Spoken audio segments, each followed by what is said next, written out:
Não, tá só rodando, não tá dando certo. Deixa aí, vamos lá.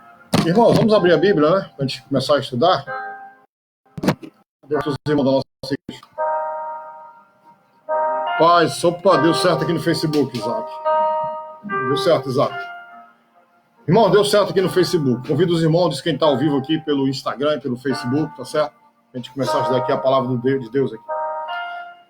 Vamos continuar.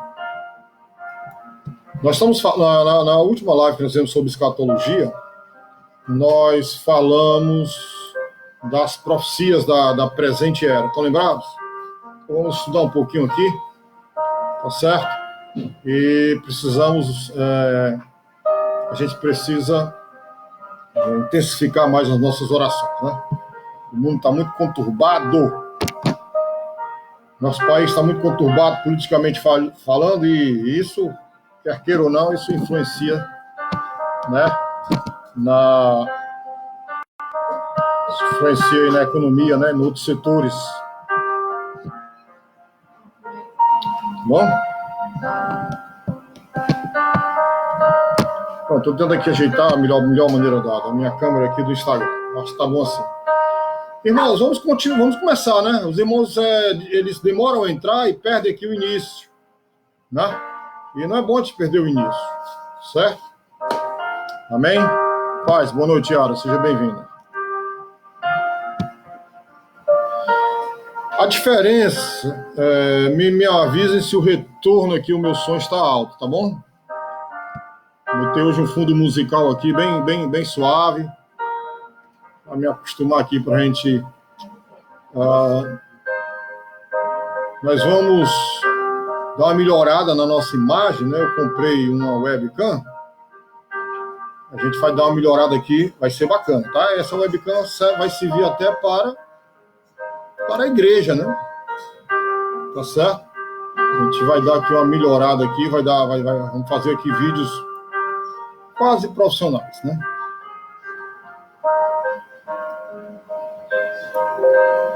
Amém. Luciana, Pai do Senhor, boa noite. Vitória, boa noite, seja bem-vinda, tá? Amém. E aí, melhorou, Isaac, o som? Não tá saindo rápido, não. Ah, ok. Vamos lá.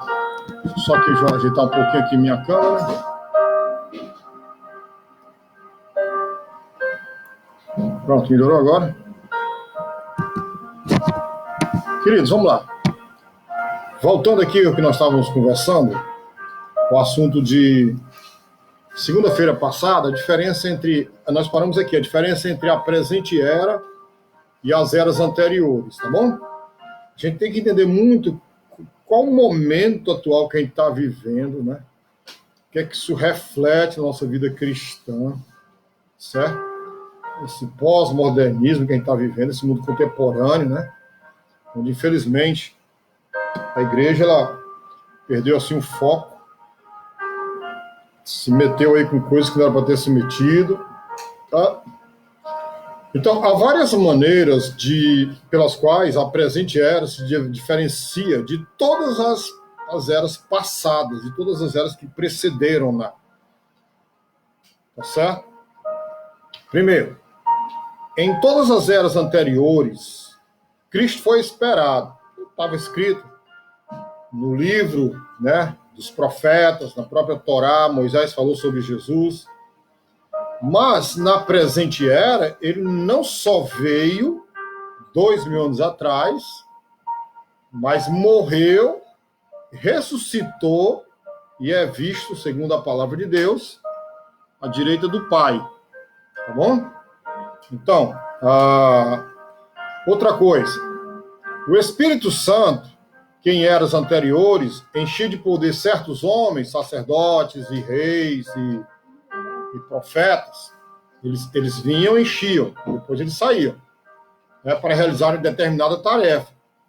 Nessa era que a gente vive hoje, ele passou a residir em todos aqueles que entregaram suas vidas a Jesus.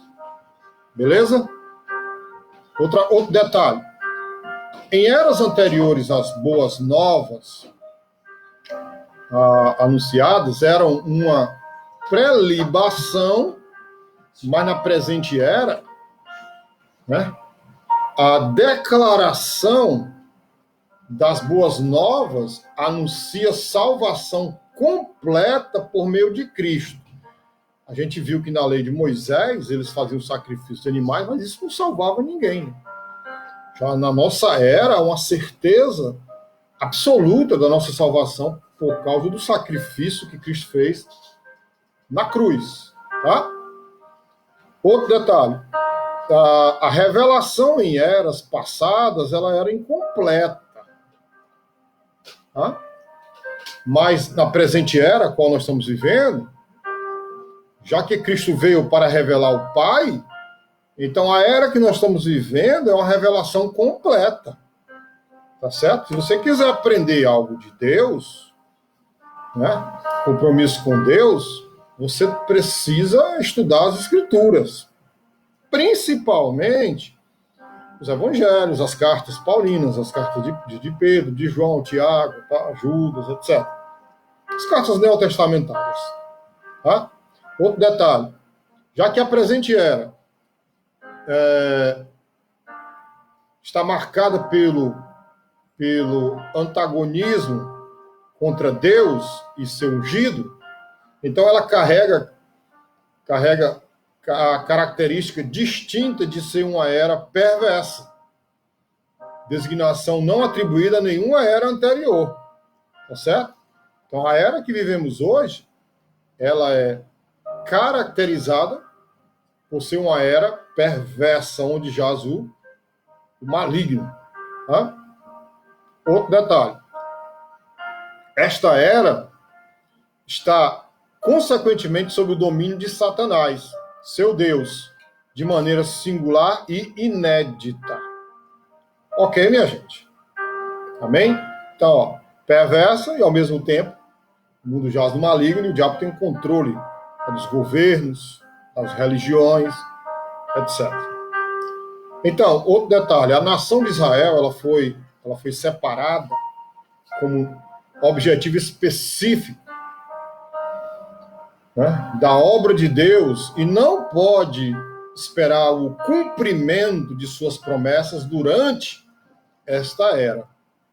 Então, essas 7 características que eu acabei de falar estabelecem o fato de que a presente era ela difere de todas as eras anteriores. Tá? E você acha que Deus tem propósito com essa presente era? O que é que vocês acham? O que é que vocês acham? Deus tem propósito ou não com essa era que nós estamos vivendo? Hã? Deixa eu ver se tem alguma pergunta aqui no meu Facebook. Irmãos, hoje é sexta-feira, eu espero que a gente bata o recorde aqui de irmãos online, né? Amém? É importante que os irmãos, eles prestem atenção, porque estudem com a gente aqui, né? Tá certo? Na necessidade, a gente está aprendendo aqui a palavra de Deus. Deixa eu ver se tem alguma manifestação no Facebook aí, me avisa, tá bom? Não? Então, para frente aqui, tá bom?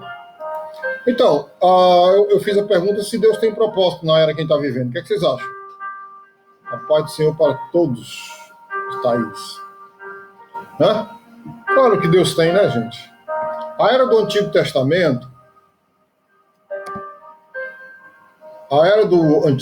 Testamento, no qual o propósito de Deus para Israel era declarado nas alianças que Deus fez com as quais está comprometido, então termina com esses propósitos irrealizados, ou seja, não realizados. Né?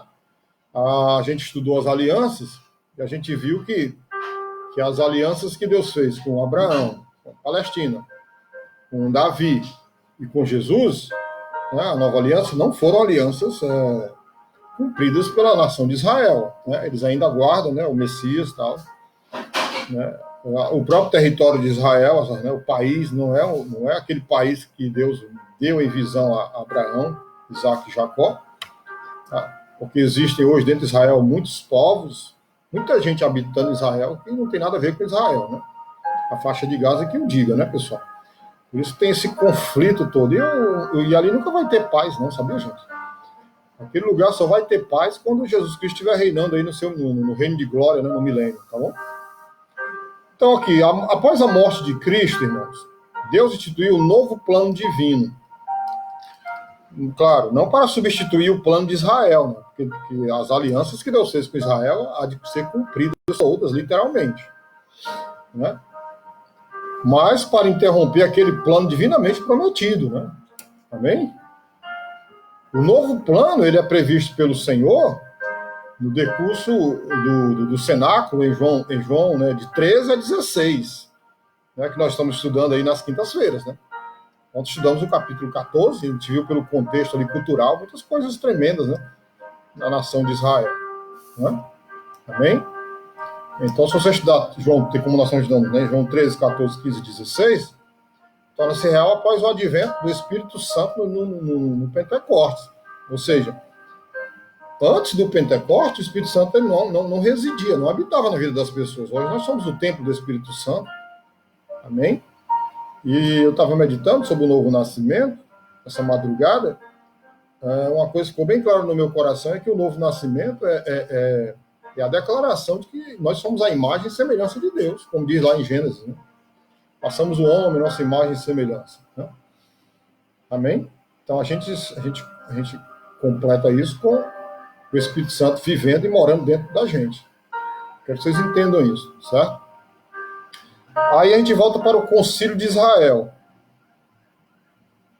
Também, pastor Jacques, eu acho que nós estamos vivendo, eu acho que o que está acontecendo, pastor Jacques disse assim, eu acredito que estamos próximos ao grande dia. Sim. Eu acho que a gente está vivendo hoje, né, é uma ação de Deus para a gente despertar.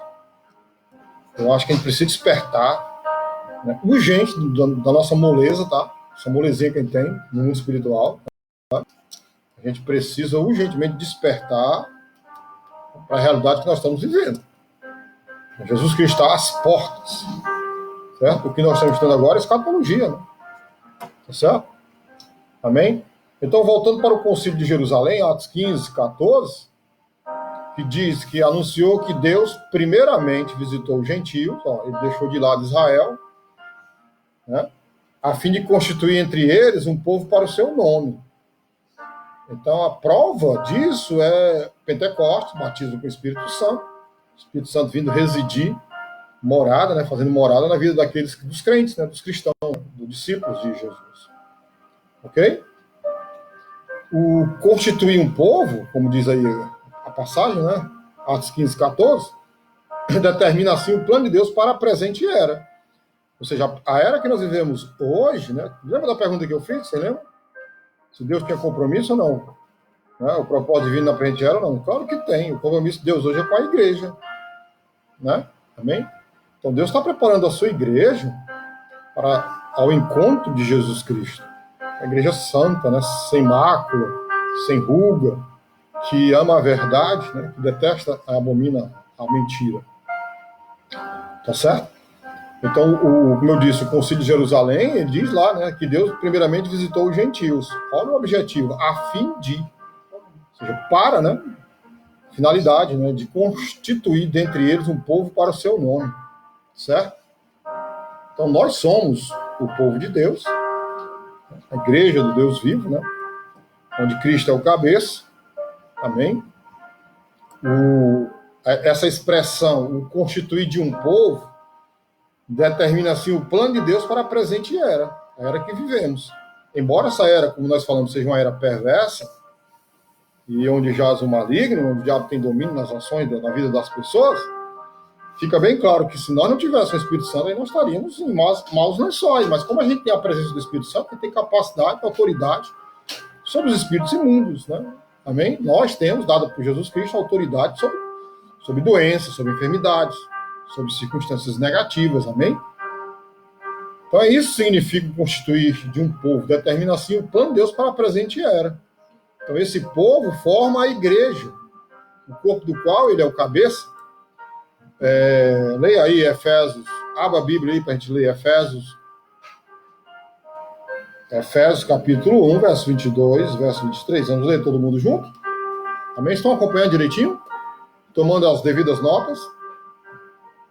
Tá? Efésios capítulo 1, versículo 22 e 23. Quem achou aí? Amém? Efésios 1, 22, 23. Vamos lá? Quem vai ler comigo? Vamos ler. Vou ler aqui. Já abri aqui a Bíblia online para a gente ler aqui. 22. E sujeitou todas as coisas a seus pés. E sobre todas as coisas o constituiu como cabeça da igreja, que é o seu corpo, nós. A plenitude daquele que cumpre tudo em todos. Estão entendendo aí, gente? A era que nós estamos hoje é uma era onde Deus levanta um povo, esse povo é a igreja, tá certo? A igreja do Senhor Jesus, e que diz que ele sujeitou todas as coisas aos pés de Jesus Cristo. Né? E Jesus Cristo é o próprio cabeça deste corpo. Então é hora do despertar, é hora do despertamento da igreja, amém? É hora da igreja despertar, tá certo? A igreja não pode dormir nesse momento de dificuldade, né, que a gente está vivendo, né? Tem outra passagem, Efésios 5, vamos ler. Efésios capítulo 5, 25 ao 27, e a gente pula para o 32. Né? Vamos lá, todo mundo? Aprender aqui. O povo que foi constituído nessa era presente que a gente vive, irmãos. Né? Efésios, mesmo livro, né? Só que agora é o capítulo 5. Vamos lá. Efésios capítulo 5, estou abrindo aqui minha Bíblia, tá? Para a gente ler juntos. Ok? Versículo 22. Efésios 5, 22, vamos ler? Vós, mulheres, sujeitai-vos a vossos maridos como ao Senhor. Porque o marido é a cabeça da mulher, como também Cristo é a cabeça da igreja, sendo ele próprio salvador do corpo.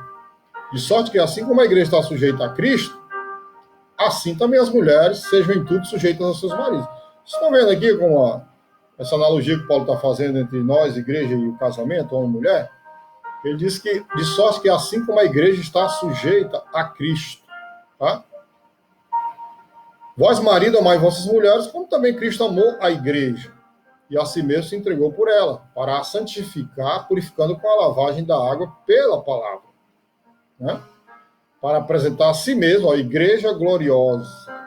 Por isso, meu irmão, não é só você dizer que anda na igreja que você vai ser arrebatado, não. Sem mácula, tá? Tem muita gente que anda na igreja, tem a alcunha de que é crente, tem até a carteirinha de membresia, mas a vida é totalmente, né, louca, né? Não dá testemunho, né? Não dá testemunho de forma alguma. Né? Então, a palavra do Senhor aqui ela é bem clara, para apresentar a si mesmo a igreja gloriosa, sem máculas, nem ruga, nem coisa semelhante, mas santa e irrepreensível. Então é isso, nós temos que andar dignamente pela vocação na qual nós fomos, cada um foi chamado. Né? Amém? Verso 32 agora. Grande é esse mistério, digo, porém, a respeito de Cristo da igreja. Aleluia, mistério forte, poderoso, amém? Glória a Deus. A outra passagem é que Cristo é o cabeça, né? Nós lemos agora, a noiva, né? Que ele dispôs, também lemos agora em Efésios. Agora também, lá em João 15:1, fala que é o ramo do qual ele é a videira. Né? João capítulo 15, versículo 1. Peço os irmãos abrirem também, João 15:1. Eu sou a videira verdadeira e meu pai é o lavrador. Então Jesus está dizendo que ele é a videira. Glória. Então vamos para frente, né, irmãos? Amém? Então, o rebanho, né, do qual ele é o pastor, a gente estudou já isso lá antes da quarentena, em João 10, lembra? João 10. Até descobrimos quem era o ladrão, né? O pastor Belardo está dizendo assim, mesmo nesta era, onde o diabo reina, a igreja tem que se tornar mais santa ainda. Sim, Deus nos chamou para ser santos, não para ser imundos, né? O nosso foco, o nosso alvo é a perfeição. Claro que a gente nunca vai alcançar isso aqui neste mundo quando tivermos esse corpo, essa natureza adâmica, né, que a gente tem ainda. Mas é procurar, né? Efésios 5:18, né? Diz que né, não vos embriagueis com vinho, onde há contenda, mas enchei-vos do Espírito. Então é aí, gente. Não baixar a guarda. Né? Se você ler João 7:27, são muitos versículos, não vamos ler. É muita coisa, tá? Você vai ver lá Jesus falando que ele é o pastor. Dê lá João capítulo 10, né? Eu vou ler só um versículo aqui, que a gente já trabalhou na igreja, mas tem gente que está online com a gente que não pertence à nossa igreja. Vê qual é desse pessoal aí, né? João 10, né?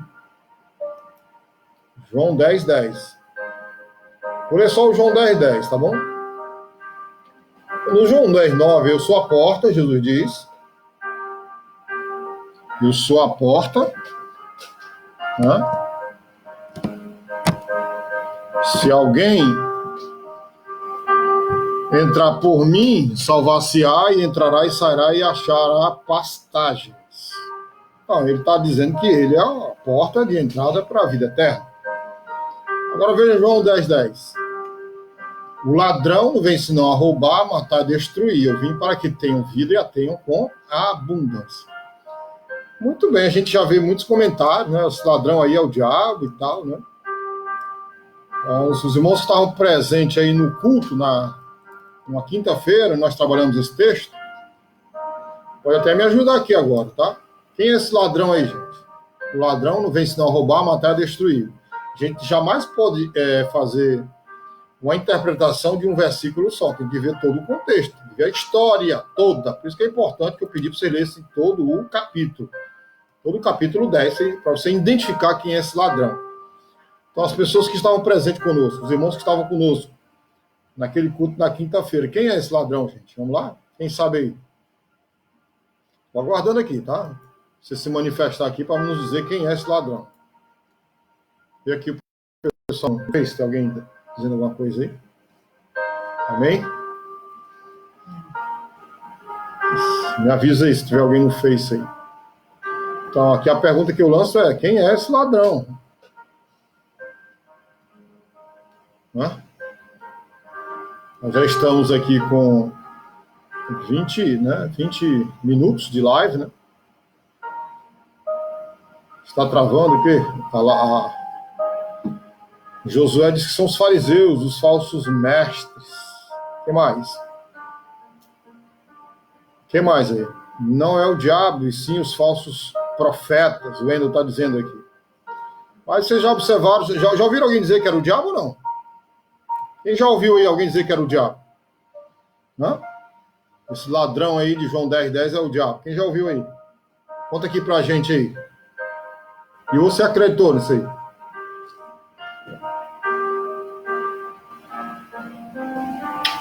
O Wendel está dizendo, não é o diabo, sim os falsos profetas. Né? A Thaís está dizendo os fariseus. O Antônio também está dizendo os falsos profetas.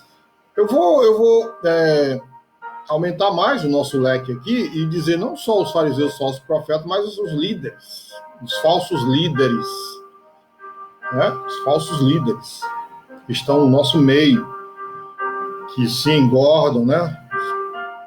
Que engordam e não tem nenhuma preocupação com o rebanho. Seria uma alegoria dizer que é o diabo? Não, é uma ignorância. Alegoria não, é ignorância dizer que é o diabo. Tá? É ignorância mesmo, eu nem considero isso como alegoria, é uma ignorância do povo que diz que é o diabo. Tá bom? A gente também viu em João 10, nesse capítulo, né, com relação a quando Jesus disse assim, Jesus falando, né?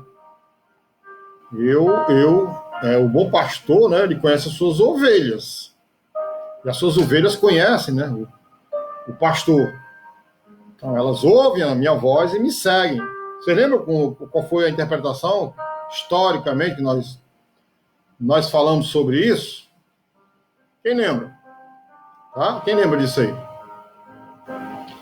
Quando Jesus ele fala, né, que as ovelhas ouvem a minha voz e me seguem, né? Mas o mercenário diz que não. O mercenário As ovelhas não seguem. Tá? As ovelhas não seguem. E aí? Vocês entendem isso aí ou não? Existiam vários rebanhos de ovelhas e vários pastores que cuidavam desses rebanhos.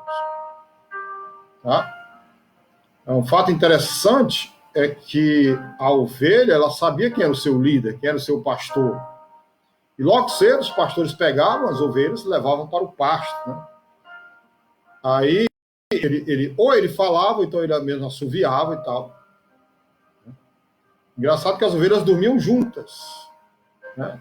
As ovelhas de vários rebanhos. Né? Por exemplo, eu tenho o meu rebanho, o pastor Belardo tem um rebanho dele, né? O pastor Jacques tem um rebanho dele. A gente pega todas as nossas ovelhas e coloca num lugar só, num aprisco só. Mas de manhã, a gente tinha que pegar as ovelhas para levar para o pasto. Né? Só que eu dava o comando e as minhas ovelhas, elas me seguiam. As ovelhas do pastor Belardo, do pastor Jacques, não seguiam. Por quê? Porque ela conhecia a minha voz. É isso que Cristo está falando em João 10. As minhas ovelhas conhecem a minha voz e me seguem. Amém, queridos? Aleluia. Então, aqui, né? Como nós estamos trabalhando aqui, né? A presente era, o bom pastor, nós acabamos de falar, né, que ele é o bom pastor. Também lá em Efésios 2, do 19 ao 22, isso aqui dá para a gente ler porque é um texto pequeno. Efésios capítulo 2, 19 a 22, né? Nós temos aqui o templo, do qual ele é a pedra fundamental. Vamos lá, vamos abrir a Bíblia, todo mundo, tá? Abra comigo aí em Efésios capítulo 2. Abri aqui a minha Bíblia online, tá? Efésios capítulo 2.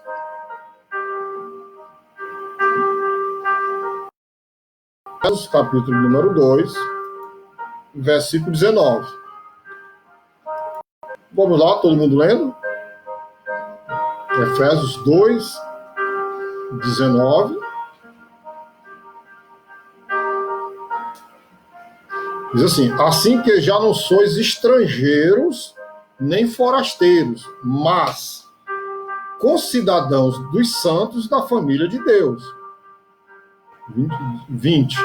Edificados sobre o fundamento dos apóstolos e dos profetas, de que Jesus Cristo é a principal pedra da esquina. Então tá aqui. Quer aprender direitinho a Bíblia? Apóstolos e profetas. Tá bom? Como diz aqui o texto. A igreja ela está edificada sobre o fundamento dos apóstolos e dos profetas, de que Jesus Cristo é a principal pedra da esquina, no qual todo edifício bem ajustado cresce para templo santo no Senhor. Aqui dá para dizer, sem alegorias, que há dois rebanhos, o de Jesus e o de Satanás. Sim. Ora a gente é de Deus, ora a gente não é de Deus. Né? Amém? Agora tem no nosso meio, essa palavra está na moda, né, de hoje, os infiltrados. É a palavra da moda hoje. Existem os infiltrados no nosso meio, né? Aqueles que não têm compromisso com nada. Esses não pertencem a Jesus, né? Pertencem ao maligno. Então, os sacerdotes, dos quais ele é o sumo sacerdote, né? Jesus agora ele assume, né? Ele agora é o sumo sacerdote, né? Da igreja, né? Não precisamos mais de um sumo sacerdote, como no Velho Testamento, no dia da expiação, entrava lá no Santo dos Santos uma vez na vida, né? Uma vez no ano. Agora não, nós temos um sumo sacerdote eterno, né? Que se compadece da gente, se compadece das nossas necessidades, tá? Vamos ler 1 Pedro 2, 5, 9, tá, gente? 1 Pedro, capítulo 2, versículo 5. Vós também, como pedras vivas, sois edificados casa espiritual e sacerdócio santo, para oferecer sacrifícios espirituais agradáveis a Deus por Jesus Cristo. Por isso também, na Escritura, se contém: eis que ponho em Sião a pedra principal da esquina, eleita e preciosa, e quem nela crê não será confundido. Tá? Aí diz o versículo 7: e assim para vós, os que credes, é preciosa, mas para os rebeldes, a pedra que os edificadores reprovaram, essa foi a principal da esquina. Jesus, né? E uma pedra de tropeço e rocha de escândalo para aqueles que tropeçam na palavra, né? Sendo desobedientes para o que também foram destinados. Mas vós sois, olha que coisa maravilhosa que diz a respeito da gente nessa era presente que nós estamos vivendo. Mas vós sois a geração eleita, o sacerdócio real, a nação santa, o povo adquirido, para que anuncieis as virtudes daquele que vos chamou das trevas para a sua maravilhosa luz. Amém, queridos? Que coisa maravilhosa, né? Que a Bíblia fala aqui a respeito da igreja. Nós somos o quê? Geração eleita, sacerdócio real, nação santa, povo adquirido, para que anuncieis as virtudes daquele que vos chamou das trevas para a sua maravilhosa luz. Aleluia. Oh, glória. Então, irmãos, a nova criação, da qual ele é o cabeça, lá em 1 Coríntios, capítulo 15, verso 45, fala: nós somos a nova criação, da qual ele é o cabeça e as primícias. Tá? 1 Coríntios, capítulo 15, versículo 45. Amém? Lá no finalzinho lá do capítulo 15, no versículo 45, a gente lê assim: assim está também escrito: o primeiro homem, Adão, foi feito em alma vivente. O último Adão, em espírito vivificante. Isso, né, falando de Cristo, o último Adão. Certo, gente? Amém? Queridos, então, a razão, irmãos, dessa constituição, né, é afirmada em Efésios 2,7, que diz assim: para mostrar nos séculos vindouros a suprema riqueza da sua graça em bondade para conosco em Cristo Jesus. Então, essa é a nossa missão, Igreja do Senhor Jesus, a nossa tarefa, a nossa missão. Nós temos que mostrar para este mundo perdido, perverso, né? Você vê hoje aí, né, o que aconteceu, né, no governo, né, do nosso presidente, muita gente aplaudindo e tal, batendo panela, pessoas que se rebelam contra a autoridade, não são pessoas que querem ser abençoadas. Né? Existe muita coisa por baixo dos panos aí, né? Muita coisa em off. Então, Deus nos levantou você e a mim, Deus nos levantou para a gente mostrar essa suprema riqueza da sua graça. Como é que nós vamos mostrar essa riqueza da sua graça? A gente está trazendo o mundo para dentro da igreja. Me diga se isso funciona. Quando eu trago o mundo para dentro da igreja, eu mostro a suprema riqueza da sua graça? Claro que não.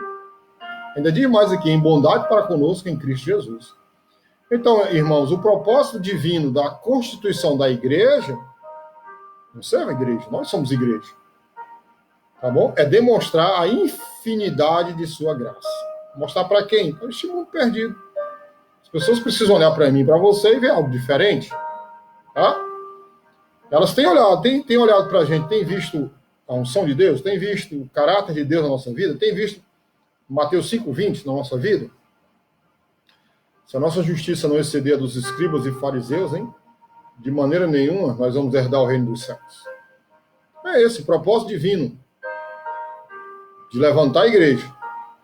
É demonstrar a infinidade de sua graça, sua misericórdia, né? Dizer que um pecador é salvo pela graça é declarar que, com base na morte de um substituto e em resposta à fé nesse Salvador, Deus realizou obra tão perfeita, né, de cooperação de outros seres, que é uma demonstração completa e totalmente satisfatória da sua graça. Perfeito. A obra de Cristo na cruz foi algo perfeito. Só não vai quem não quer. Só não aceita Jesus quem não quer. Tá bom? Por causa da religião, vai morrer na religião. Jesus não chamou ninguém para fundar religião nenhuma. Tá? Igreja é um organismo vivo. Né? Também.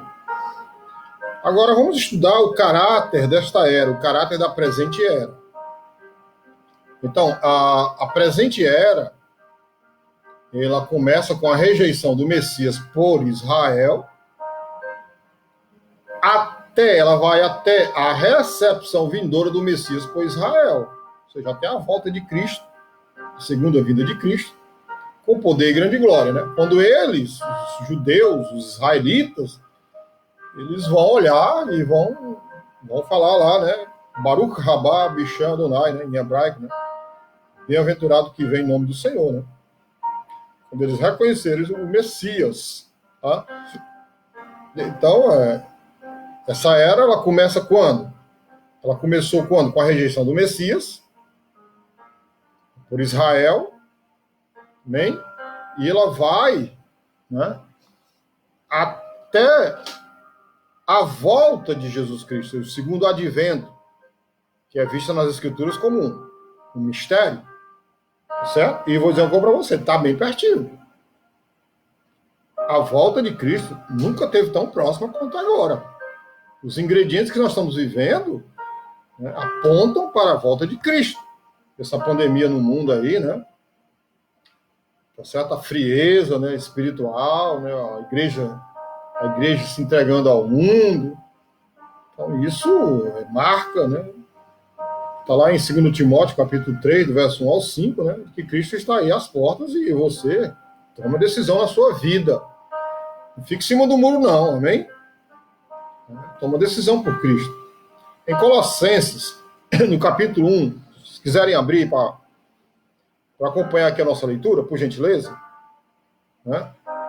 Em Colossenses, capítulo 1, verso 24 a 27, a Bíblia diz assim, do qual, Paulo falando, né? Do qual eu estou feito ministro, segundo a dispensação de Deus, que me foi concedida para convosco, para cumprir a palavra de Deus. Ó, o que é que Paulo diz? O mistério que esteve oculto desde todos os séculos e em todas as gerações, e que agora foi manifesto aos seus santos, aos quais Deus quis fazer conhecer quais são as riquezas, né, da glória deste mistério entre os gentios, que é Cristo em vós, esperança da glória. Aleluia. Ô, glória. Então, Paulo atribui à igreja, né, o mistério que esteve oculto, né, nessa passagem, queridos.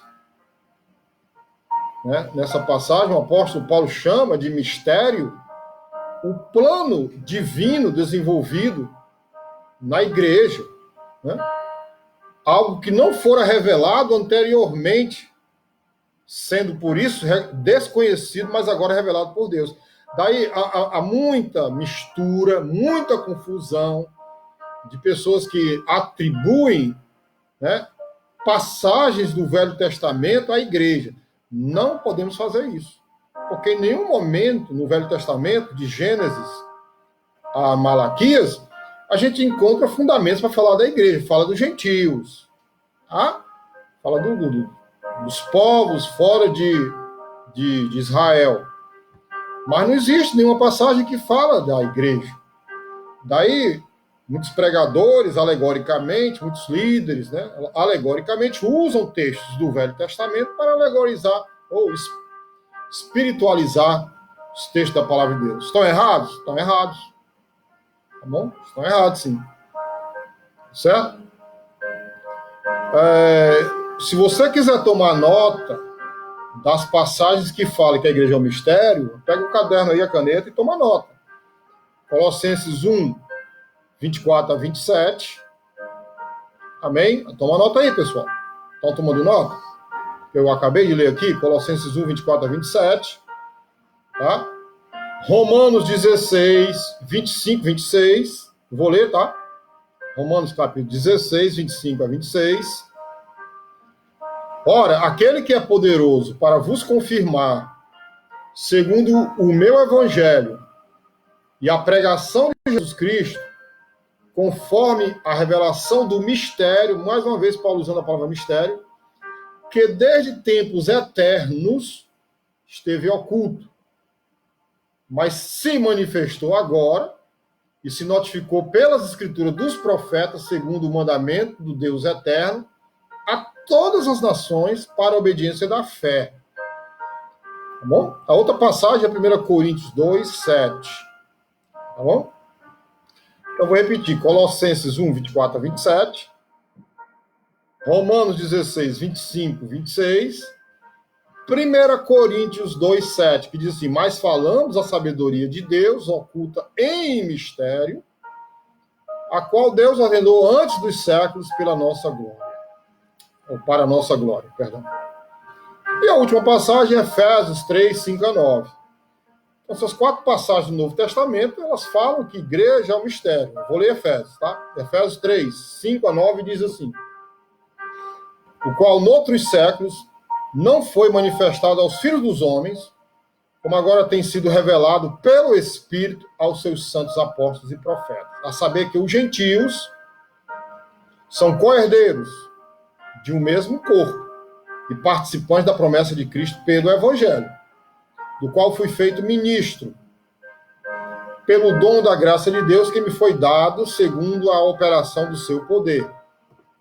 A mim, o mínimo de todos os santos, me foi dada esta graça de anunciar entre os gentios, por meio do Evangelho, as riquezas incompreensíveis de Cristo e demonstrar a todos qual seja a comunhão do mistério, que desde os séculos esteve oculto em Deus, que tudo criou por meio de Jesus Cristo. Irmãos, vamos dar glória a Deus. Quando Deus deu essa revelação ao apóstolo Paulo, é uma assim, coisa tremenda. Tremenda, tá certo?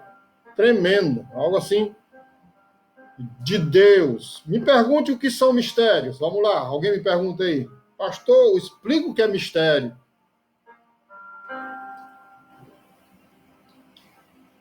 Se alguém me perguntar, eu digo. Se não me perguntar, eu vou para frente. São mistérios. Como é que tá no Face? Tem alguém me perguntando aí? Amém. Deus, né? Irmã Neta aqui. Colossenses, capítulo 3, Colossenses 1, 24 a 27. Mas a pergunta que eu fiz é qual a definição de mistério? Porque a gente viu nessas 4 passagens o apóstolo falando de mistério. Travou, fez? Facebook hoje está ruim, viu, gente? Facebook hoje está só misericórdia. Voltou, né? Graças a Deus. Então, a Edna quer saber o que é mistério? Tudo bem, vamos lá então. Mistérios são segredos sagrados, até então desconhecidos, mas a partir de agora conhecidos por meio da revelação que foi dada a Paulo e os demais apóstolos. Isso, segredos sagrados. Ou seja, era algo que Deus tinha no coração dele, mistério. Quando Paulo diz esteve oculto, Deus, desde quando fez o homem, ele sabia que ia fazer a igreja, ia construir a igreja em Atos 2. Tá? Deus sabia disso. Mas ele ficou com ele ali, né? Guardou e se revelou no momento certo. Quando Israel rejeita Jesus. Quando a nação de Israel rejeita Jesus, ele começa a trabalhar com alguém que queira ele. Amém? Aí Paulo foi feito ministro dos gentios e pregou o evangelho. A Bíblia diz que ele ganhou a Ásia toda daquela época, sem internet, sem Facebook, sem YouTube, Instagram, WhatsApp, telefone. No cavalo, no barco, né? A pé, amém? Na cara, na coragem, na fé. Desbravador. O apóstolo Paulo foi um desbravador. Então são segredos sagrados, mistérios. Tá? Até então desconhecidos, né? Então, a era que nós vivemos, a existência da presente era, que interromperia o plano de Deus estabelecido com Israel, era um mistério. Sabe quando é que eu vou entender a Bíblia? Quando eu entender Mateus 13 e Apocalipse 2 e 3. Tá? Seria muito importante, porque tem muita gente na igreja, né? A nossa igreja, outras igrejas, que vê qualquer videozinho acha que é verdade, não vai lá pesquisar. Né? Pesquisar nas escrituras. Então, Mateus 13, 11, vamos ler. Mateus capítulo 13, pastor Belardo, qual a passagem da rejeição do judeu a Jesus? Eu vou falar mais na frente, mas já só que você perguntou, eu vou me adiantar. Na verdade, os judeus eles começam a rejeitar Jesus em Mateus 11. Tanto é que no final de Mateus 11, né, um versículo bem conhecido, 26, 27, 28, Jesus diz assim, vinde a mim todos os vós. Ele faz um convite universal. Tá? Aí vem Mateus 12, né? Quando os fariseus... Eu vou falar isso mais detalhadamente, tá? Estou só respondendo aqui a pergunta do pastor Belar. Em Mateus 12, quando eles rejeitam Jesus, atribuindo a expulsão do demônio, né? A Beelzebul, dizer que Jesus expulsava demônio pelo príncipe dos demônios. E a rejeição total deu-se na cruz, ali no julgamento lá de Pilatos, quando eles disseram que queriam Barrabás, não Jesus. Né? Então, a rejeição começa em Mateus 11, se estende até o final de Mateus, né? No julgamento de Cristo, quando eles preferem Barrabás do que Jesus Cristo. Tem as pessoas hoje, elas preferem Barrabás também, né? Amém? Muita gente hoje aí que prefere Barrabás do que Jesus. Só que vão pagar um preço muito alto, né? Vamos ler, eu falei um texto, vamos ler Mateus 13, 11. Certo? Vamos ler Mateus 13, 11, irmãos. Mateus, primeiro livro do Novo Testamento, capítulo 13, né? Versículo 11, tá? Esse Mateus 13 é um capítulo muito importante, porque Jesus ele fala 7 parábolas, nós vamos estudar elas depois. Faz parte da escatologia isso aqui. E é o único livro dos evangelhos, né? Mateus, Marcos, Lucas e João, é o único livro que fala dos mistérios do reino dos céus. Nenhum outro fala. Então, Mateus 13, 11, ele respondendo, disse-lhes, Jesus respondendo, disse-lhes, porque a vós é dado conhecer os mistérios do reino dos céus, mas a eles não lhes é dado. A vós quem? Aquele seleto grupo de apóstolos que estavam ali, né? Perto de Jesus, que depois, né, a igreja toda, né, os mistérios do reino de Deus. Amém? Aleluia? Então vamos lá. O fato de Israel ser chegado, perdão. O fato de Israel, tá querendo dizer, o fato de Israel ser cegado para que os gentios entrassem em um relacionamento com Deus, isso era um mistério. A cegueira por parte de Israel para que os gentios entrassem, né? Ou seja, a igreja, amém? Mistério. Você abre a Bíblia em Romanos 11, você vê. Romanos 11, 25. Paulo tem uma revelação tremenda aqui que ele passa para a gente. Em Romanos capítulo 11, versículo 25, há uma revelação do apóstolo Paulo aqui tremenda. Né? A gente vai trabalhar muito esse texto de Romanos 11, tá? Daqui por diante. O que é que diz aqui o texto? Porque não quero, irmãos, que ignoreis este segredo, para que presumais de vós mesmos, que o endurecimento veio em parte sobre Israel, até a plenitude dos gentios, até que a plenitude dos gentios haja entrado. Então veio, né, a rebelião, né, ou seja, veio, né,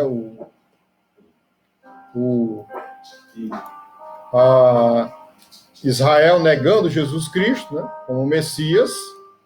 Tá? Com isso veio o endurecimento, mas existe um tempo para esse endurecimento, segundo Romanos 11, 25, até, diz ali o texto, até a plenitude dos gentios, ou seja, até o arrebatamento da igreja.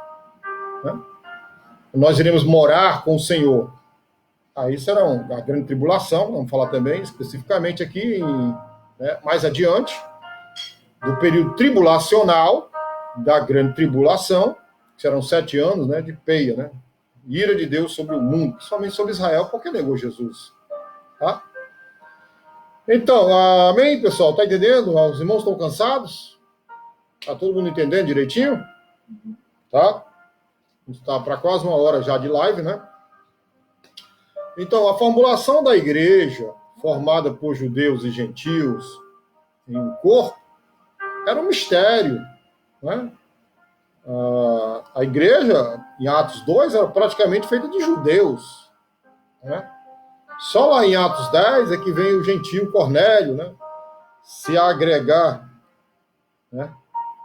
Amém? Mas é muito importante a gente conhecer o primeiro concílio da igreja, né? Muito importante, né? Que foi decidido lá. A gente não está fazendo confusão, tá bem?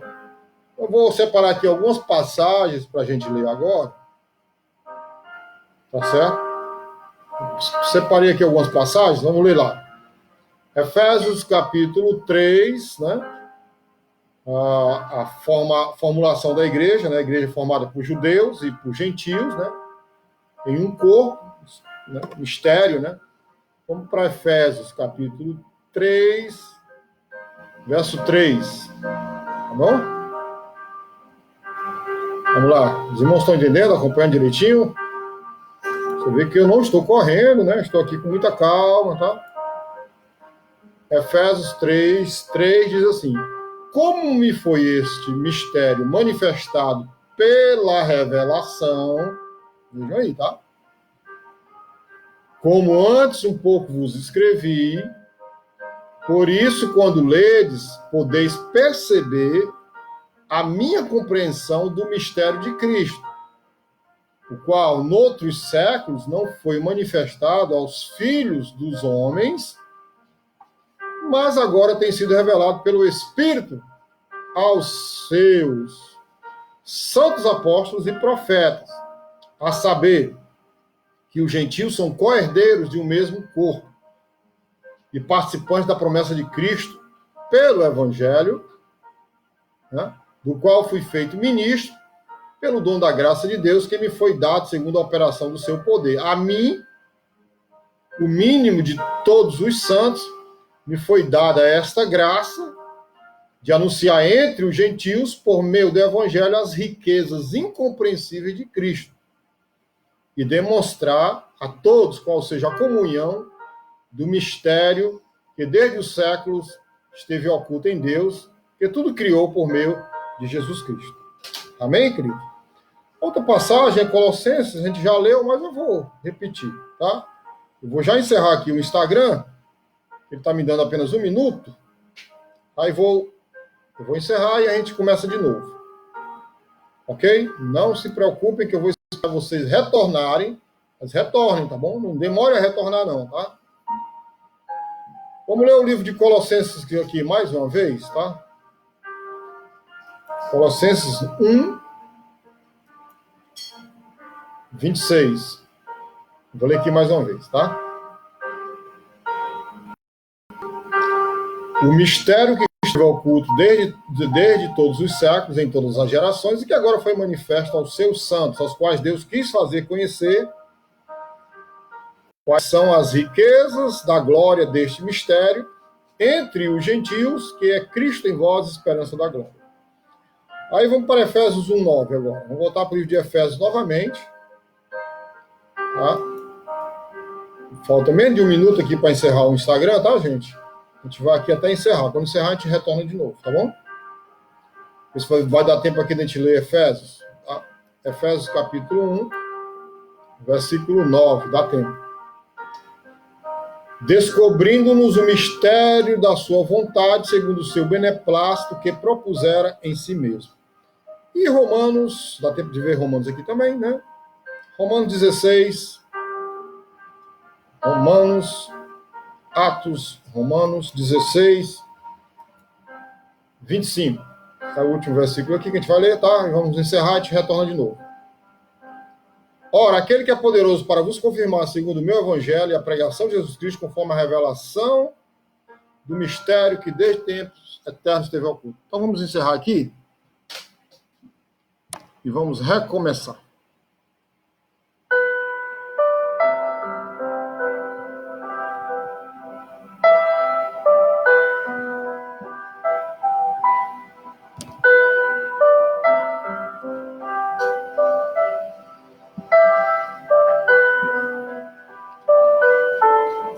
Encerrou. Sim.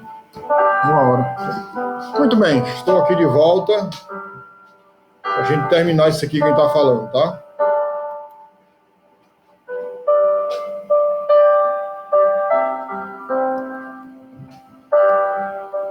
Vou achar aqui o meu retorno, né? Um pouquinho alto. Eu aprendi uma tecla aqui no notebook que aumenta e baixa. Muito bom.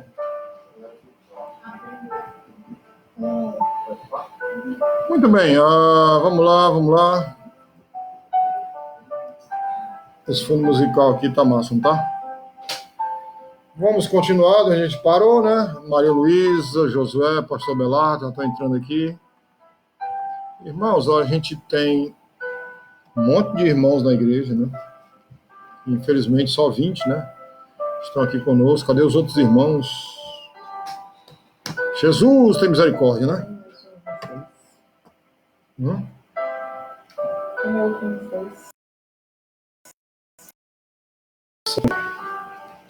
Muito bem, vamos lá continuar? Muito bem. Os irmãos estão entrando aí devagarzinho.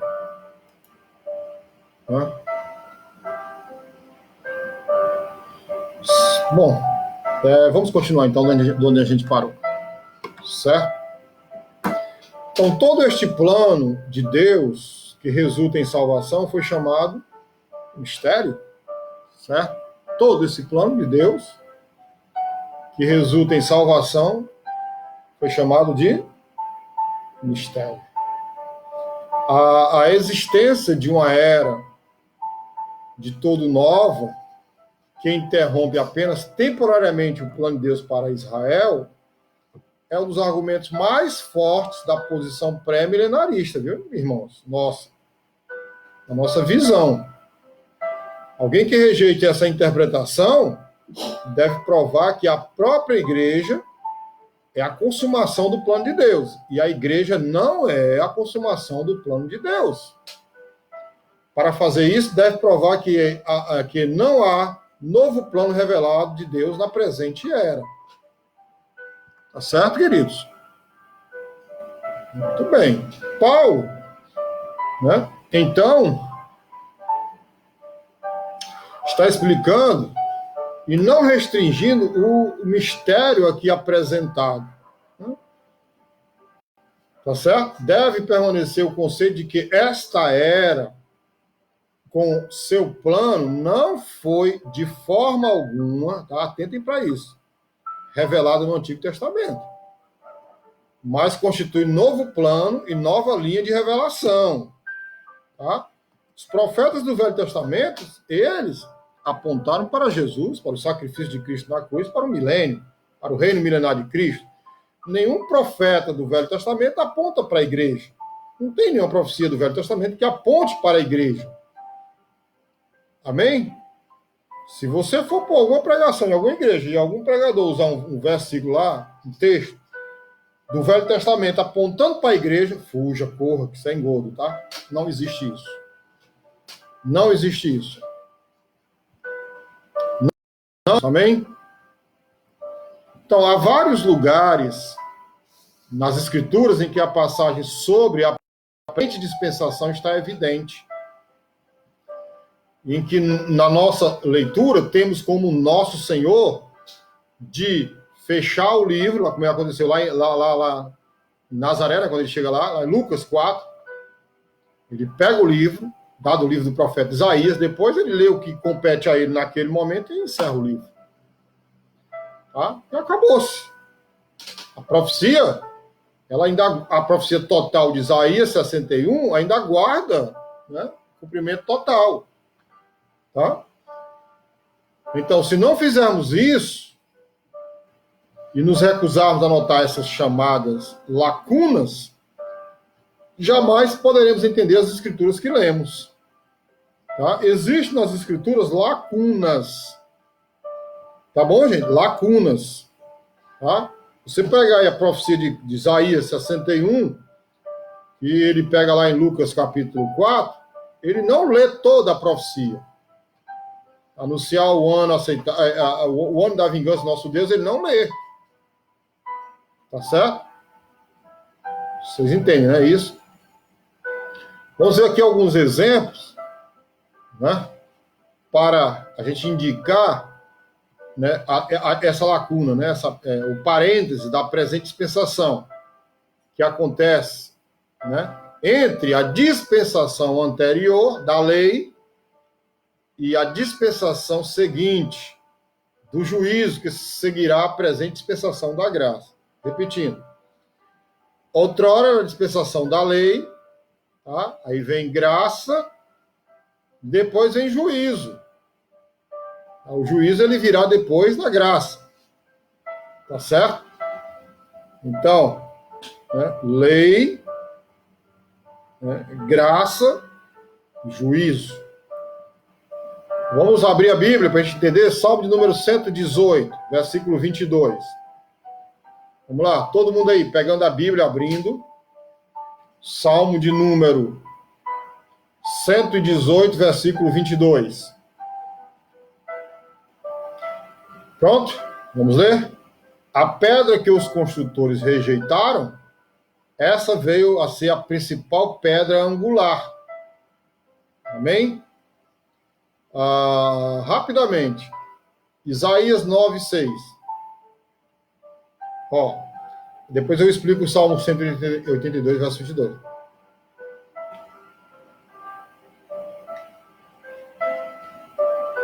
Porque um menino nos nasceu, Isaías 9:6, um filho se nos deu, aí o governo está sobre os seus ombros. Se você não pegar a Bíblia aí e buscar, você não vai entender o que eu estou falando. Certo? Vamos lá. Porque o menino nos nasceu, um filho se nos deu. O governo está sobre os seus ombros e o seu nome será maravilhoso, conselheiro, Deus forte, Pai da eternidade, príncipe da paz. Entendeu alguma coisa? Vou explicar. Vou primeiro para o Salmo 118, verso 22. Salmo 118, verso 22 diz assim: a pedra que os construtores rejeitaram. Para aí, parou, né? Continuando. Essa veio a ser a principal pedra angular. Olha, de rejeitaram, né, até veio a ser a principal pedra angular, isso demorou muito tempo. Isso é uma lacuna que a gente chama para se cumprir. Amém? Aí aqui, ó, porque o menino nos nasceu, um filho se nos deu. Primeira vinda de Cristo. Primeira vinda de Cristo. O governo está sob os seus ombros, o seu nome será maravilhoso. Segunda vinda de Cristo. A volta de Cristo. Governo, milênio. Você está vendo a lacuna?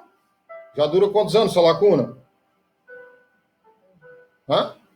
Desde quando Cristo começou a ministrar, quando João Batista viu, disse: eis o Cordeiro de Deus que tira o pecado do mundo. Desde aquela data ali até hoje, mais de 2000 anos, né? Essa lacuna. Tá certo? Então, é importante entender isso aí. Hã? Amém? Estão entendendo ou não? Hã? Então, há vários lugares nas Escrituras em que a passagem ela tem essas lacunas. Tá certo? Amém? E se a gente não fizer isso, né, a gente não vai interpretar corretamente. Jamais nós vamos poder entender as Escrituras que a gente lê. Tá? Amém, queridos? Outra passagem, Isaías 53, 10 e 11. Pega a Bíblia aí para você entender. Isaías capítulo 53, versos 10 e 11.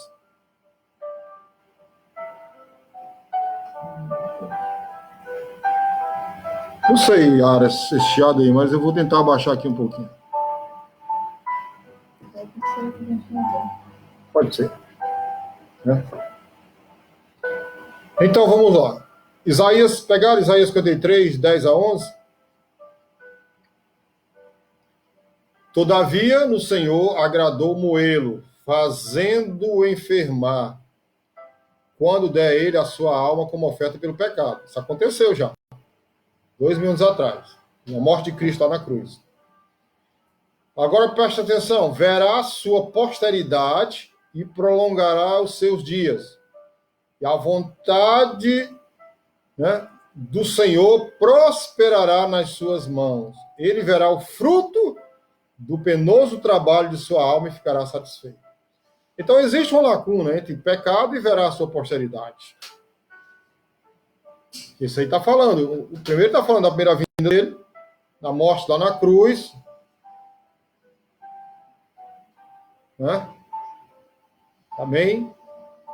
E na segunda vinda, quando ele vier reinar lá em Israel, no milênio, glória a Deus. A música tá boa, gente? Aí eu tô atrapalhando. Vou aumentar aqui um pouquinho a música aqui. Vamos lá. Amém? Outra passagem que fala de lacuna também. Uma profecia lá no Velho Testamento. Zacarias 9, de 9 a 10. Pega a Bíblia aí, senão você não vai entender. Zacarias capítulo 9,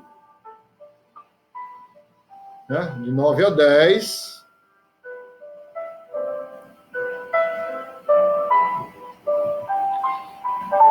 Sim, Noel. Quando ele diz assim, verá a sua posteridade e prolongará os seus dias. Isso. É milênio. Beleza? Ok? Zacarias 9, 9 a 10. Pega a Bíblia aí, gente. Alegra-te muito, ó filho de Sião, e exulta, ó filho de Jerusalém. Eis aí te vem o teu rei, justo e salvador, humilde, montado em jumento. No jumentinho, cria de jumento. Já aconteceu isso ou não, pessoal? Sim ou não? Vocês estão vendo que a profecia, né, ela demora um tempo, né, para que ela se cumpra na sua totalidade, né?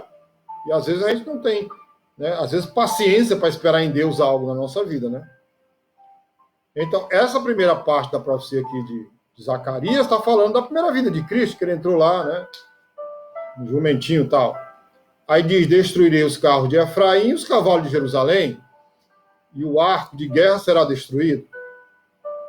Ele anunciará paz às nações, o seu domínio se estenderá de mar a mar, e desde o Eufrates até as extremidades da terra. Então aqui está falando já, né, na grande tribulação e na volta de Cristo. Aleluia.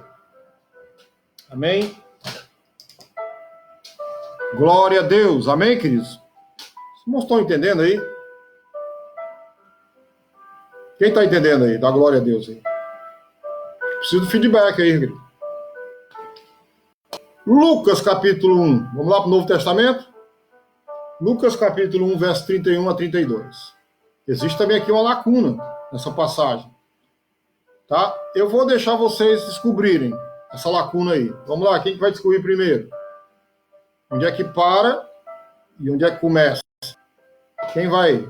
Lucas 1, 31, 32. Lucas capítulo 1, verso 31, 32. Eu vou dar um tempo aqui, tá bom? Vou esperar vocês se manifestarem aí, dizer onde é a lacuna, onde é que está a lacuna. Aleluia. Onde é que está a lacuna aí, queridos? Ô, glória. Ninguém está falando nada, hein? Quero saber em Lucas 1, 31, 32, onde está a lacuna?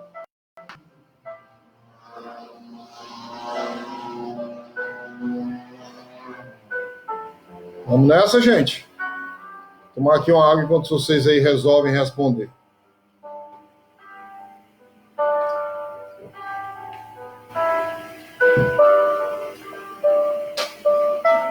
Aleluia.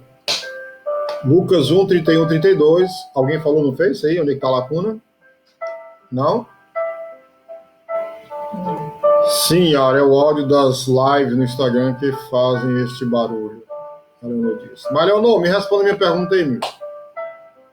Em Lucas 1, 31, 32, o Senhor me diz onde é que está a lacuna. Certo? Se vocês não se esforçarem, vocês não vão aprender. O Everton está dizendo que é o nascimento de Jesus e o milênio. E botou a interrogação certa, acertei, né? Vamos lá. Vou ler o texto. Eis que conceberás e darás à luz um filho, a quem chamarás pelo nome de Jesus. Já aconteceu isso ou não, pessoal? Claro que sim.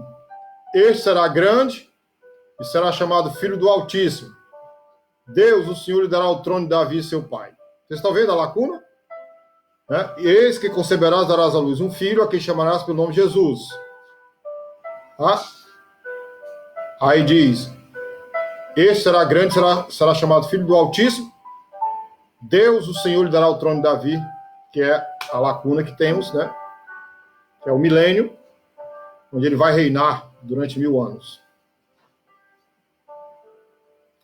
Sim, este será grande, será chamado Filho do Altíssimo. Beleza, Leonor. Vitória, né? Vitória que falou. Parabéns, Vitória. Graças a Deus, irmãos. Vocês estão aqui, né? Beleza, acompanhando direitinho. Então, Deus fez dessa forma, irmãos, que nós estamos vendo essas lacunas nas profecias, provisão para a presente era, sem que sua existência fosse revelada especificamente atrás, no Velho Testamento. Eita, deu uma pausa aqui.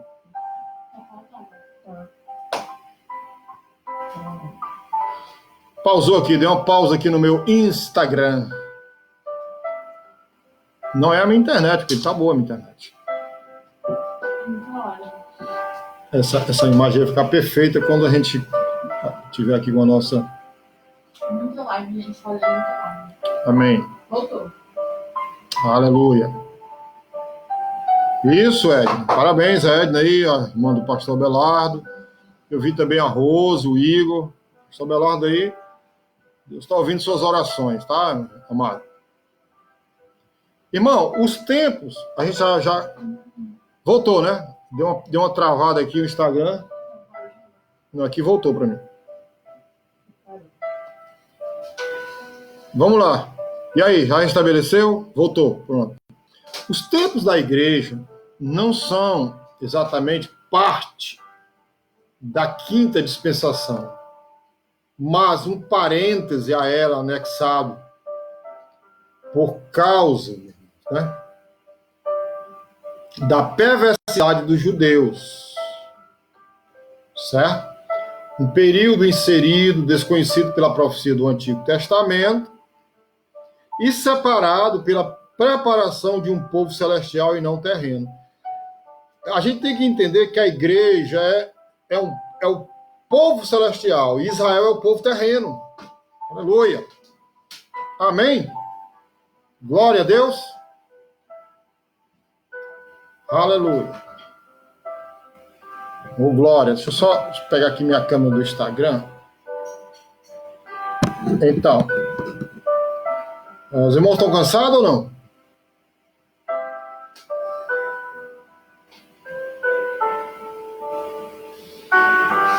Vamos para... A gente termina 10 horas, tá bom assim? Amém? Quem aguenta até as 10 horas? Aleluia. Então vamos lá. A lacuna, eu vou dizer novamente, tá, Renan? Vamos lá. Eis que conceberás e darás à luz a um filho, a quem chamarás pelo nome de Jesus. Pausa. Começa a lacuna aí. Este será grande, será chamado Filho do Altíssimo. Deus, o Senhor, lhe dará o trono de Davi para seu pai. Certo? Essa é a lacuna. Este será grande. Né? Embora ele aqui no ministério terreno, ele nunca, né, se manifestou como Filho de Deus Altíssimo. Tá, né? Para algumas pessoas, sim. Então, o período, né, desde a rejeição do Messias, né, O período desde a rejeição do Messias por Israel até sua recepção por Israel no seu segundo advento é apresentado, queridos, em duas palavras. Mateus, né? Lembra quando eu falei que é muito importante a gente conhecer Mateus 13? Quem lembra? E Apocalipse 2 e 3? Né? São duas passagens que eu preciso dominar. Apocalipse, né? 2 e 3 e Mateus capítulo 13. Então, lá você vai encontrar nessas duas passagens, duas palavras de Deus, né? Você vai encontrar subsídio para entender a rejeição. Tá? O Mateus, né? Da perspectiva do plano do reino de Deus, e Apocalipse da perspectiva do plano da igreja. Querem anotar isso aí? Querem? Mateus é a perspectiva do plano do reino de Deus, tá?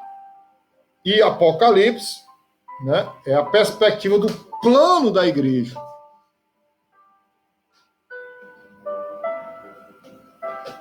Tá quente aqui, gente? Vou ligar meu ar-condicionado.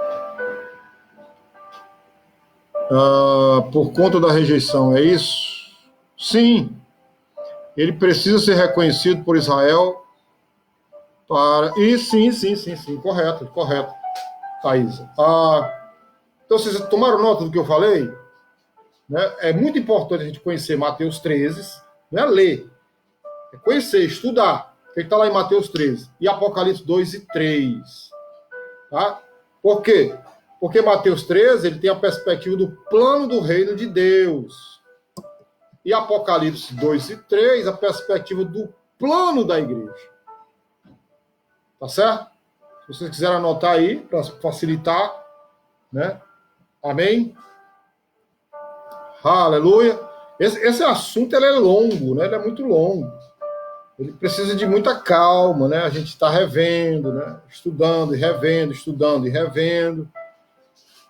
Aleluia. Mas é um assunto bacana, não é não, pessoal? Um assunto bom, não é não, gente? É ou não é? Vamos deixar para segunda-feira, Mateus 13? Eu já estou aqui cansado. Amém? Vamos deixar para segunda-feira, Mateus 13 e Apocalipse 2 e 3. Né? Amém? Aí eu vou fazer uma live chamando o pessoal. Né? Vou fazer uma live, não, vou fazer um vídeo, né? Chamando o pessoal para estudar aqui Mateus 13, né? E Apocalipse 2 e 3. Segunda-feira, às 8 horas, tá bom? Amém? Ô, glória! Apocalipse 2 e 3, nós. Tá? A perspectiva, é isso que você quer saber? Então, Mateus, a perspectiva de Mateus é do plano do reino de Deus. De Apocalipse é a perspectiva do plano da igreja. Apocalipse, igreja. Mateus 13, o reino de Deus. Amém? Então, ó, compromisso agora com a gente vai ser quando? Hein? Segunda-feira, 8 horas, tá? Quero ver todo mundo aqui novamente com a gente. Eu quero ver mais pessoas aqui, né? Convide aí, como o pastor Belardo convidou a família e deu certo hoje. Amém? Glória a Deus. Então vamos orar nesse momento, tá bom? Tá? Você que não leu os meus textos que eu coloquei no grupo de obreiros, no grupo da igreja, leiam os textos. São muito bons. Vamos orar. O Facebook aqui deu uma travada aqui também. Pai querido, obrigado por esta noite. Obrigado pela tua palavra, pelo teu Espírito Santo que habita em nós. Senhor, nós queremos, em primeiro lugar, pedir pelo nosso país, nosso presidente, que o Senhor dê a ele sabedoria para dirigir essa nação. Ah, Deus, em nome de Jesus, abençoa aqueles que estão perto dele, ó Deus, para que venham encorajá-lo, dar sabedoria para cuidar desse país, Deus, que é enorme, muita prosperidade, mas que os políticos estão acabando com o nosso país. Por causa da corrupção, que é grande e generalizada. Senhor, meu Deus, abençoa o nosso estado do Ceará, nossa cidade Fortaleza. Que o Senhor venha limpar toda a corrupção no nosso meio. Deus, guarda a nossa vida. desta pandemia, deste vírus. Enquanto a gente tiver, Deus, aqui nesta terra, tua palavra diz, nenhum mal virá sobre a nossa vida, Pai. Senhor, eu oro e peço aos irmãos que intensifiquem mais suas orações. Pai, no nome de Jesus, que os irmãos, meu Deus, orem com mais intensidade. Não é momento da igreja recuar, é o momento da igreja avançar e mostrar ao mundo, mostrar às pessoas a glória das tuas riquezas, Pai. Deus, fica conosco. Abençoa, dá-nos uma noite abençoada, com sono tranquilo e maravilhoso. Pai, em nome de Jesus, abençoa todos os irmãos que acompanharam esta live. Muda nossas vidas, ó Pai. E aqueles, ó Deus, que ainda não entregaram suas vidas a Jesus, se você quiser fazer isso, meu irmão, minha irmã, você ainda não entregou sua vida a Jesus, você precisa nascer de novo. Jesus disse do Espírito e da água. Lavagem pela palavra de Deus. Faça isso agora em nome de Jesus. Faça essa oração comigo, mesmo em silêncio, mentalmente. Diga assim, Senhor Jesus, eu me arrependo dos meus pecados e eu te confesso como Senhor e Salvador da minha vida. Me guarda e me livra do mal. E que eu aprenda e que eu cresça na graça e no conhecimento. Amém? Se você repetiu comigo essa oração, queridos, saiba que algo vai acontecer na sua vida. Algo bom, maravilhoso. Em nome de Jesus. Amém? Segunda-feira, queridos, 8 horas da noite, estaremos aqui mais uma vez. Vamos falar sobre Mateus 13, Apocalipse 2 e 3, hein? Valeu, gente. Um abraço. Deus é bom o tempo todo.